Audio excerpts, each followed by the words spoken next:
welcome to Art for Well-Beings. That's beings with an S. It's plural. A show to end all shows. A time to watch, learn, listen. Hear, see, feel, be, do, have. Art, and more art. Visual art, human art. So, without further delay, let's give a warm welcome to our host, Local celebrity. Judy Gittleson. Joining her, co-host Michael Buteau, featuring Nick Golick and Kate Thurston. And hello, and welcome to episode number 13. And I'm your host, local celebrity Judy Gittleson, and I'm so excited to be here because we're going to scare you. This is spooky, and we're going to talk about cats, caves, cannibals? No, not cannibals. Costumes. Costumes, thank you. And I'm here this afternoon with my co-host, Michael Buteau. Welcome, Michael. Hello, Judy. And I'm so excited to be here with a Dracula. Welcome, Nick Golick. Nice to meet you. I'm Nick. Woo! And one of the Mystic Sisters, Keita Greenberg. Welcome, my dear friend Keita. My pleasure. And a hippie. We've got a hippie. Welcome, Kate Thurston. Howdy. Oh, nice to have you. We're also going to talk about paintings behind me, and we're going to introduce you to a world of fantasticness. We're going to take you first in California. I feel us going to a land where nothing really happens, Fresno. How many of you have been to Fresno? Well, it's the coolest place. We're going to take you to Fresno, and we're going to see the Forestier Underground Gardens. And this dude was extraordinaire, Baldassar Forestier, and we're going to go see that this guy dug for 40 years, he dug 10 acres underground. So if you have the opportunity to go to Fresno and see Lisa at the Forestier Gardens, do so. And here we go.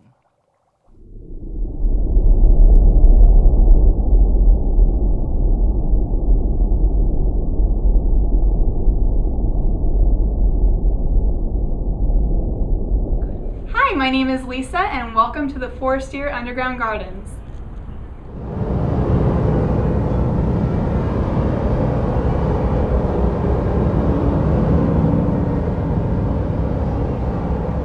This is the very first tree planted. It's 105 years old and still producing fruit. And the way these tunnels are designed, we don't get wind down here. So Baldassar actually designed all these tunnels on little curves instead of being straight, and with all these open windows, because it helps push and pull air through. And that's why when you come down here, you're sometimes going to feel like a random breeze just go by you. So come on in. So just to experiment, he made a planter, planted some herb seeds, and not only did those seeds grow, they flourished. So this planter served as a home for very young plants. So if you're in this room, you're going to notice this planter is not directly under its skylight. And that's because Baldassar watched the sun patterns in this room. And he realized if this planter were directly underneath the skylight, the sun would have been too harsh for such small plants.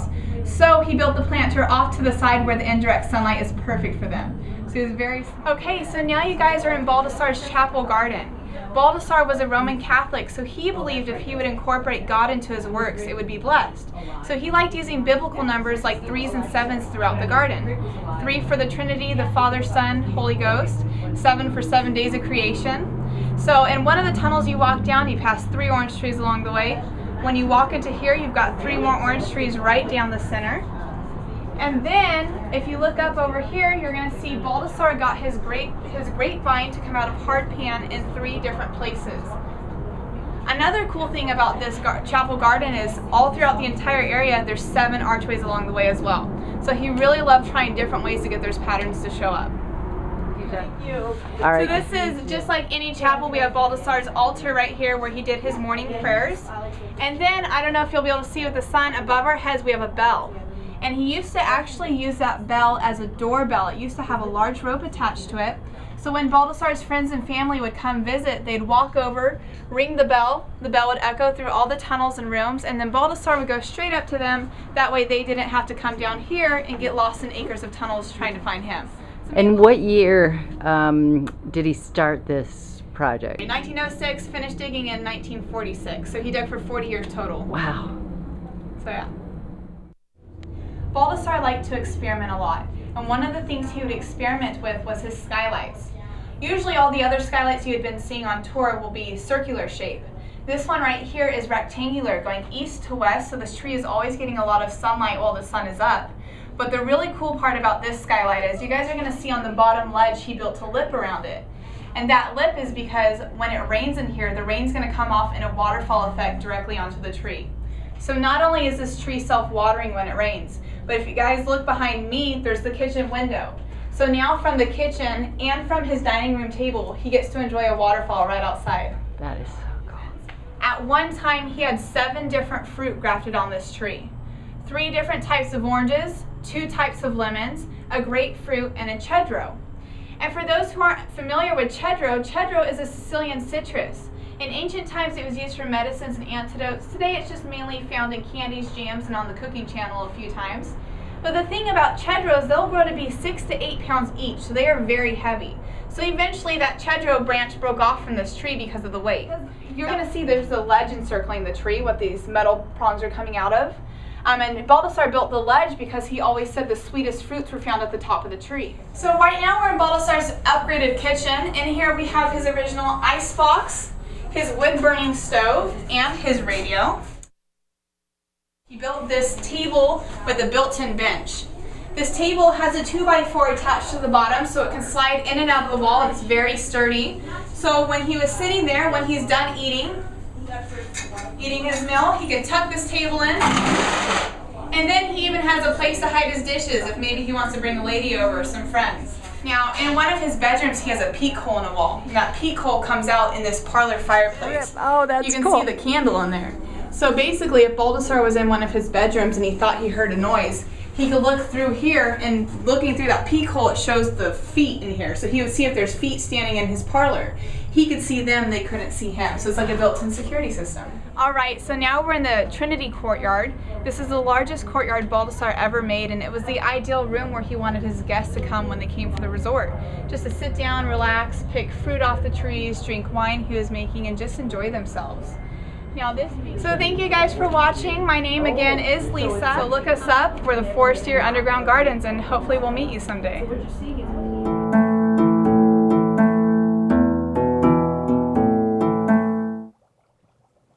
So I don't know if you can get the whole feeling of the Forestier Underground Gardens, but it is such a cool thing. You could drive cars down there. The guy built a resort, and it never opened, but it's really a treasure.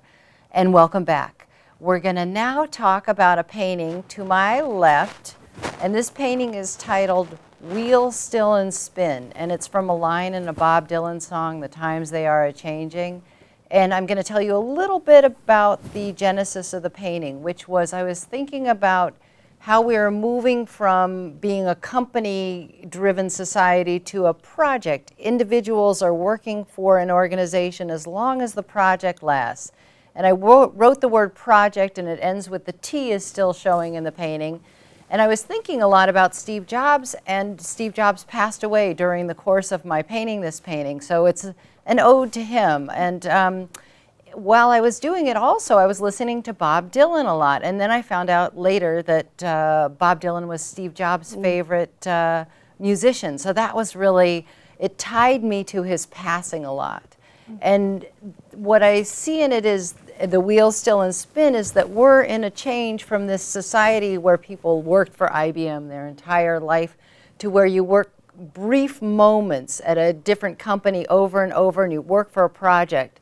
And so now I'm going to go around, and Michael, do you see something in that painting you want to comment on? Well, yeah, I mean, I'm going to change direction a little bit, but I'm noticing some religious aspects in this painting. Like, you can see the T, it looks like these crosses, and I'm also noticing these crescents, like, you know, the Islamic symbol. It's just Oh, that's cool. might be coincidental, but I'm getting a religious sort of sense from this. That's painting. neat. And Nick, we were talking about this painting, and you said this a similar thing. Can you repeat what you said to me about this painting? Well, I remember the painting. It was a church, and you see a painting on the wall. Like, you can see two crosses. The two crosses means it's a god and a goddess. They're working on this painting. It's blue, and Bob Dylan was crying because I know his country. He was born on the countryside of the Eastern Europe. That's the painting's about. And one thing you said that I thought was really neat was when you go in a church, the colors are almost more vibrant. I like that, Yes. that you go in. And Keita, did you want to say something about this painting? Well, I was thinking about all of the parts of it being so separate, each object, and it felt to me like it has a rotational quality to it, as if you'd spin the wheel of life or the wheel of fortune, and some of the parts are contained like as if in smaller rooms. I was thinking about the companies being encased, and then they spin off into this bigger universe where they're all free-floating, all of these individual parts. So I like the fact that they're all so solid and separate, and yet they're in flux in your painting. Oh, thank you. And Kate, did you want to say something about it? Yes, I love the picture a lot. I love how the colors blend in and the shapes and how different things are going different ways, and I just love it. It reminds me of a rainbow and of fruit. Oh, that's cool. And Keita, I really liked what you said about it, and I like the idea that there's a suspended animation, this feeling of that they're in motion, that it's these objects are held. Okay, and here we go. The paint, don't wear the paint, and don't inhale the dust from the paint.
And we're back.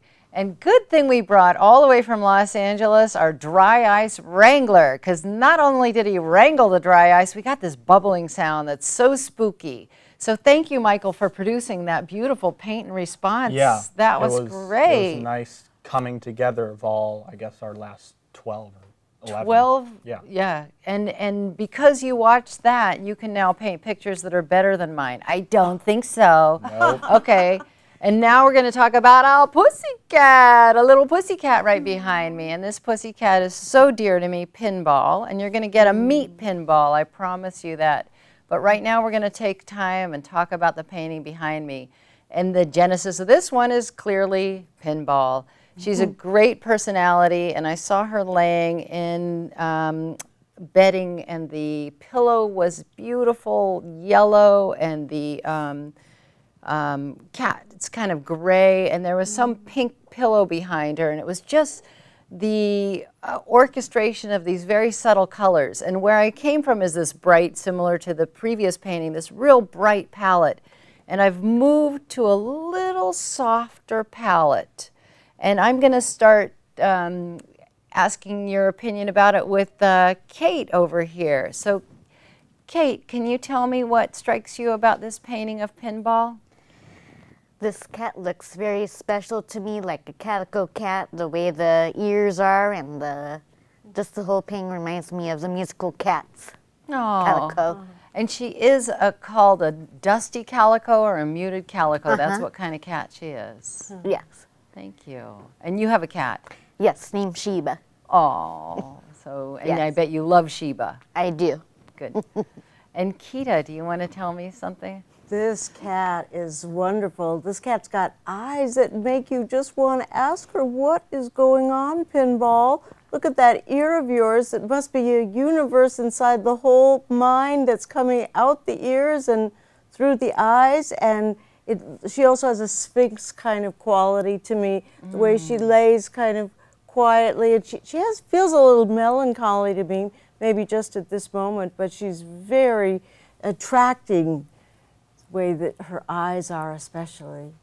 Oh, thanks. And there are kind of three types of painting. There's a real graphic, there's a very soothing, and then there's this brushy thing. And Nick, do you have something you want to share about this painting of a cat? Well, I love cats, and I went to New York.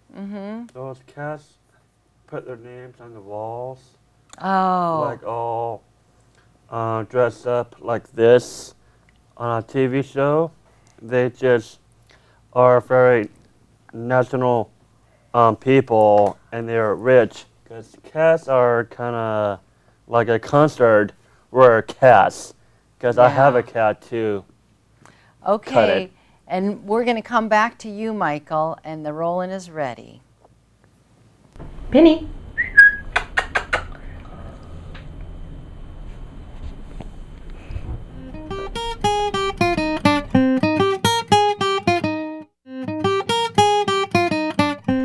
Hi. And I'm so excited today to be here with a very well-being Pinball. Hi, Penny. I call her Penny too, a one-name moniker, just like Madonna, huh? And we've got a lot to cover. Are you ready for this? And we're going to talk about you, your family, your upbringing, your life, and you're 11 years old, and 11 has a lot of age behind it. In relative cat years, that would be 60. And behind is the painting I've done of you recently. And 60, you know, we're going to talk about your life. We're going to talk about art, philosophy. I know you're a philosophy nut. And we're going to talk about death, one of your favorite subjects, huh? So let's get to it, okay? And welcome, Penny, huh? And let's start with your life, okay? Penny? Oh, okay. We'll make it short, brief.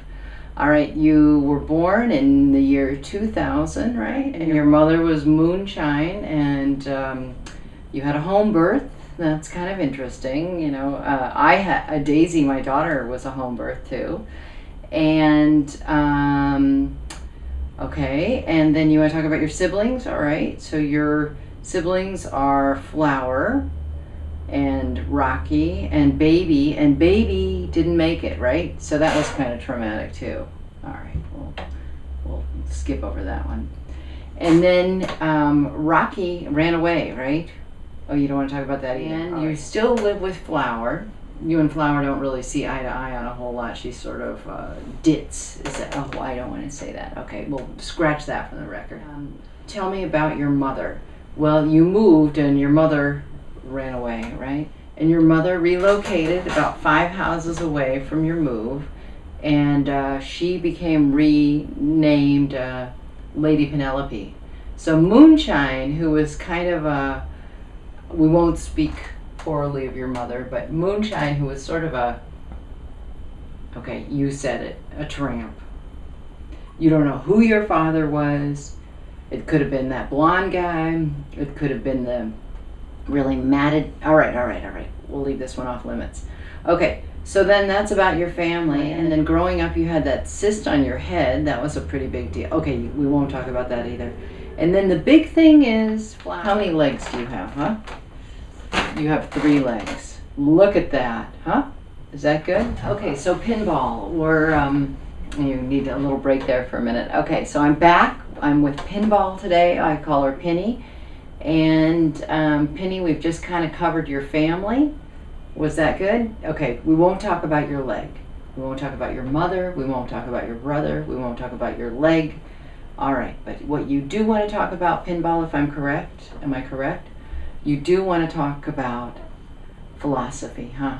You've been a big student of philosophy, and you've studied Kant, you've studied Nietzsche, you've studied, tell me some more, Emerson, you've studied Kafka, you've studied Descartes. Descartes, let's start with Descartes. Okay, so you've studied Descartes, and Descartes was known as a mathematician, right? And he had a lot of philosophies, and Descartes, the Cartesian coordinate system, right? That's one of your favorite ones. And then he's also credited as the father of analytical geometry. Whoa!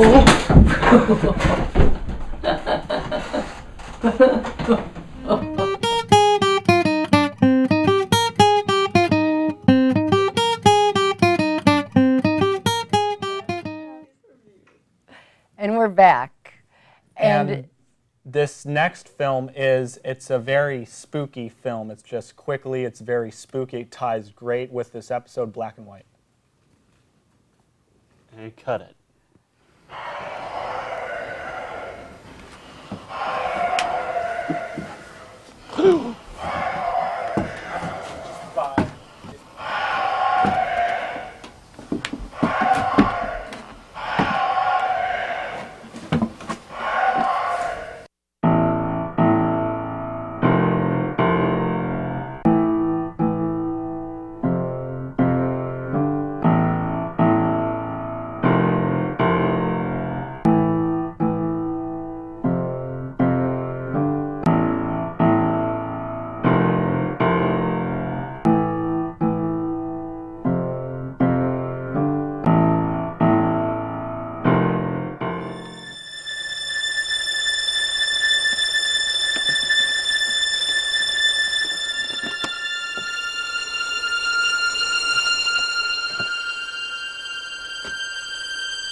We're creepy and we're kooky. We're all together, ookie. The Addams Family.